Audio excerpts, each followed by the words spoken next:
Good morning, everybody, and welcome to photography. So, what we're doing today is we're going to talk a little bit about Lightroom and how we get everything organized. So, I've got some photos on here right now, but as we're starting to upload photos to Lightroom, what I'm going to do first is I'm going to create a couple of folders. Now, this is my desktop background that I created in my graphic art and design class. So, here we go. We're going to create a new folder, and I'm going to call it Photo 1. Okay, I'm going to open this folder up, and so I've got that folder. I'm going to go new folder inside of here, and I'm going to call that scavenger hunt because that's the name of this assignment. Now I'm going to create another folder inside of there, so I'm going file, new folder, and then in this new folder I'm going to call it unedited scavenger hunt. Okay. So these are where the photos are going to end up going into. So you're going to have this folder on your desktop that just says Photo 1. Now, we go back into Lightroom. Okay, now what I want to do is I want to import these photos. So I'm going to click on the import. Now, I'm going to press the on, so I've got my computer connected to my camera, and I press the on switch on my camera, and so this shows up here. Let's do this. So I Canon Rebel, so the photos should start showing up soon. That's the goal. So we're going to see what happens here. So you can see how it's starting to work on it right now. Next, what we want to do, so there we go. So what I want to do here is I want to go into other destinations. So I have all these photos starting to pop up. Okay, so they're starting to show up.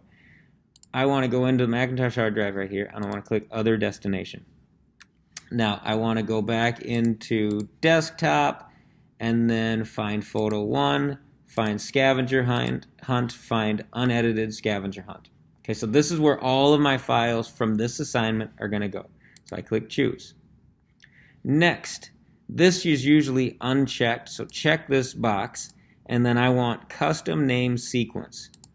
And so I'm going to rename it scavenger hunt. Don't put any spaces in there.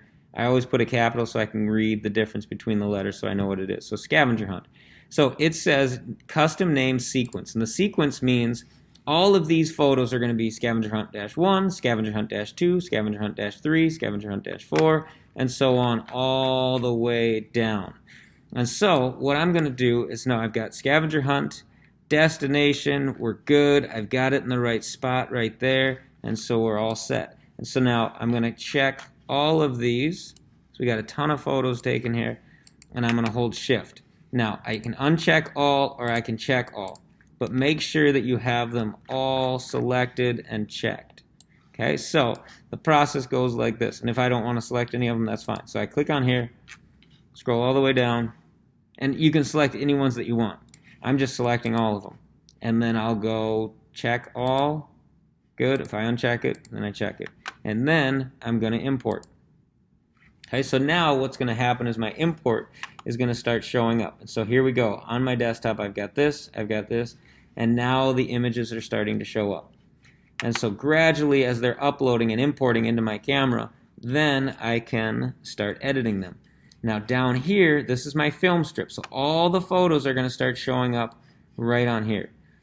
This is the number of photos that are also going to be showing up. So you can see this here, copy and import, so you can see how much more we have to go. So there's a ton of photos on here.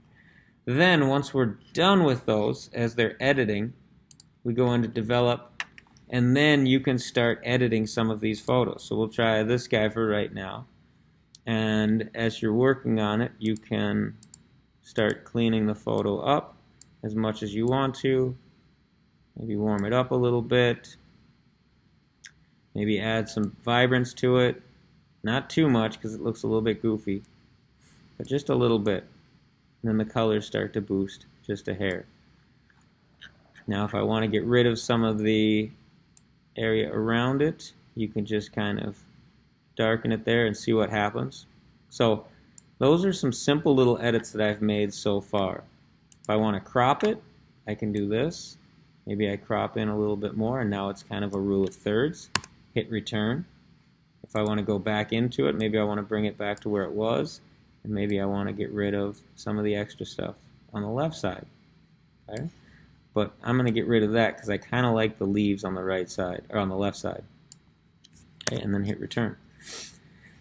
Now, as I go through the history, I can go back in, click import. I mean, look at the difference between these two. Okay, this is also kind of cool. So I can look at the before and after. All right, so here's my before, here's my after, and you can see all the different edits that have been made. So there we are, and there we go. And so it's always cool to see how much better these pictures look after editing them. And so as you scroll through some of these photos, you can see what you like, what you don't like. Maybe you want to make some black and white, maybe you want to make them in color. Here's a good leading lines image here. If I don't want to go, and if I don't want to see both of them, maybe I just go back to this. And again, you can edit them, clean them up, do whatever you need to, boost the vibrance of it, boost the temp a little bit, and so it makes it a little bit cleaner. So again, be careful of going too far with a lot of these. Many of them it's just a couple subtle edits, but as you can see, there's my library, there are all my photos, they're uploading, and they're all going to the same location. It's so important that you keep your files in the same location because, let's see here, where are my other photos? So I had like a download in here, and I had one of these photos. I'm not finding it. But anyway, you want to make sure that your photos stay in the exact same spot so they know where they're going to be and how to find them. So that's it. That's it for my little tutorial. Good luck with the editing and the uploading and importing the whole process. So if you have questions, let me know, but I think you get the idea. So watch this video, maybe check it out a couple of times so you understand how to go about uploading these and importing them properly. So good luck, and hope it goes well for you.